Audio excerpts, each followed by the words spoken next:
Bab 1095. Ketika Rong Hesu menanyakan hal ini, ekspresinya sedikit gugup, karena dia tidak yakin apakah Lin Yu akan menyetujui permintaannya.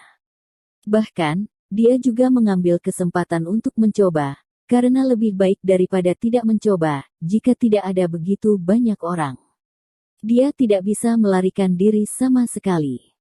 Jadilah impian musim semi dan musim gugur ibumu. Sebelum Lin Yu dapat berbicara, Hu Qingfeng memimpin untuk berdiri dan berteriak pada Rong Hesu, "Saudaraku, dia bisa menjanjikanmu satu tantangan. Itu sudah menjadi wajah yang besar. Ketika dia menyelesaikan single denganmu, kami akan membayarnya kembali. Aku harus bergiliran memilihmu." Ekspresi Rong Hesu sedikit berubah, dan dia menelan ludahnya. Lin Yu cemberut sejenak sambil berpikir, lalu menyipitkan matanya dan berkata, "Oke, saya berjanji." Setelah melihat ke atas, tidak peduli siapa yang menang atau kalah, selama ada kekuatan untuk menuruni bukit, saya akan melepaskanmu. Betulkah? Rong Hesu tiba-tiba mengguncang tubuhnya ketika dia mendengar ini, wajahnya sangat gembira, dan dia bertanya dengan tergesa-gesa tidak percaya. Betulkah? Lin Yu tersenyum dan mengangguk, tetapi ada sedikit ekspresi bermakna di matanya. Bapak, Jiarong, Bu Cheng, Li Zhensheng, Bai Rentu, dan Hu Qingfeng mengubah ekspresi mereka. Qi berteriak pada Lin Yu, mencoba menghalangi Lin Yu, tetapi Lin Yu mengangkat tangannya dan menyela mereka. Lin Yu menyipitkan matanya dan berkata dengan acuh tak acuh, "Mengapa, menurutmu aku tidak bisa mengalahkan orang tua yang jahat?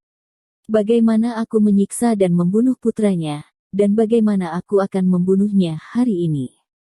Mendengar apa yang dia katakan, wajah Rong Hesu tiba-tiba tenggelam, dan cahaya kebencian yang dingin muncul di matanya lagi. Dia menarik pedang lembut dari pohon dengan tersedak, dan berkata dengan dingin kepada Lin Yu, "He Jiarong, seorang pria, saya harap Anda akan melakukan apa yang Anda katakan." Begitu suara itu jatuh, Rong Hesu tidak memiliki omong kosong lagi, dia membanting kakinya, dan bergegas menuju Lin Yu dengan cepat dengan marah. Lin Yu tidak terburu-buru untuk menembak, mengambil nafas dalam-dalam dengan lembut, dengan nafas keberuntungan, lalu mengayunkan pedang Chun Jun di tangannya dan menyapa Rong Hesu.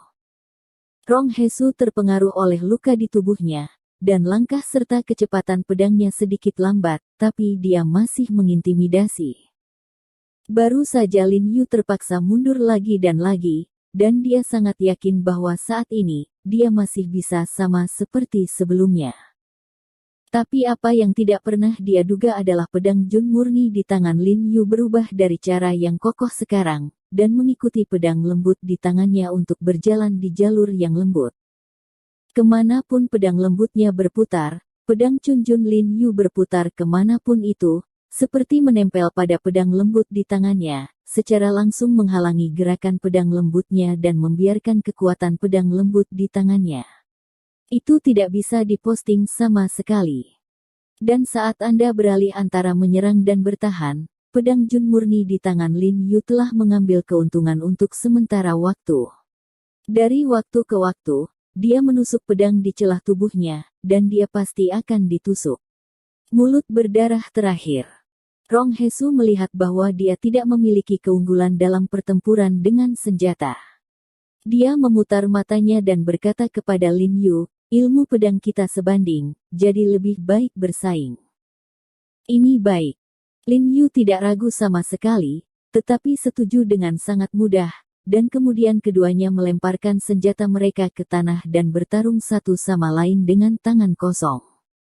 Pencuri tua itu benar-benar licik dan baik hati. Tidak ada yang sebanding.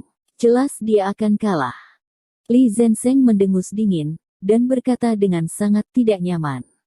Setelah Rong Hesu membuang pedang lembut itu, dia adalah orang pertama yang menggunakan telapak tangan Arhat yang sama dengan 9 pangkat.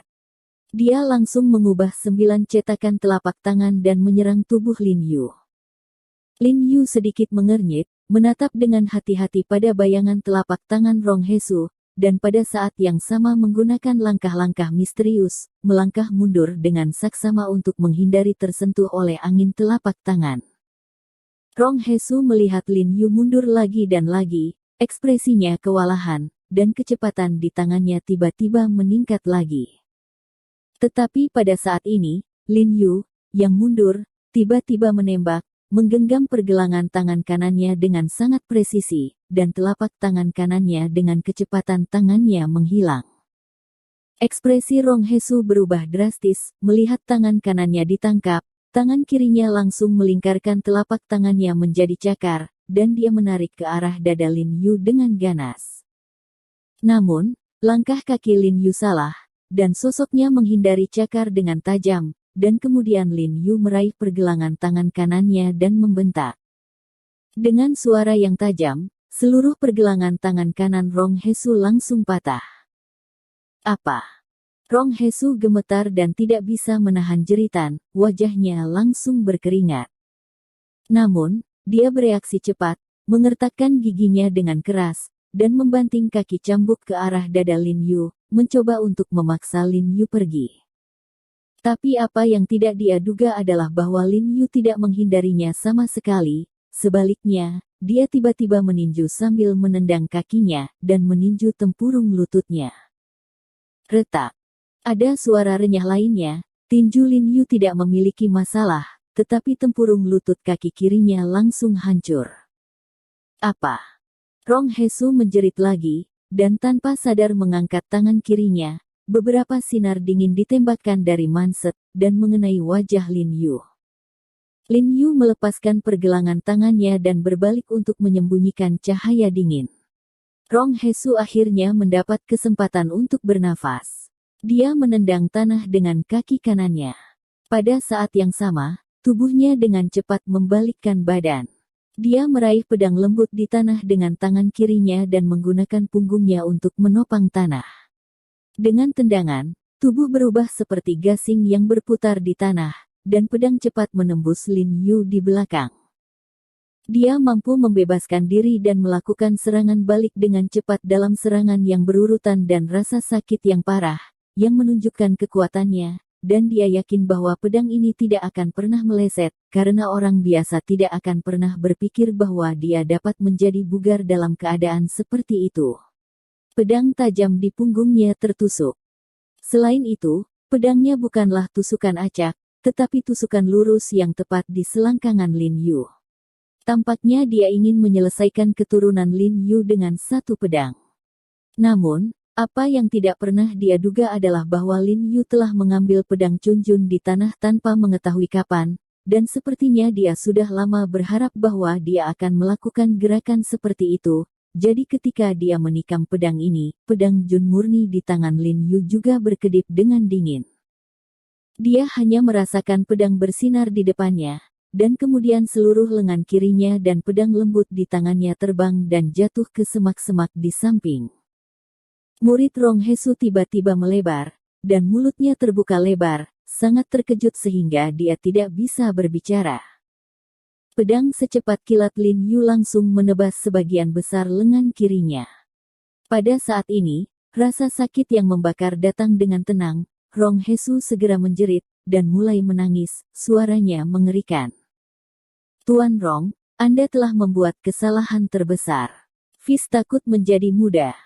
Lin Yu berkata kepadanya dengan nada datar, lalu dengan lembut mengguncang darah pedang, dan berkata dengan suara dingin, pertempuran kita sudah berakhir. Saya selalu mengatakan bahwa jika Anda bisa turun ke sini, di lereng bukit, aku akan membiarkanmu pergi.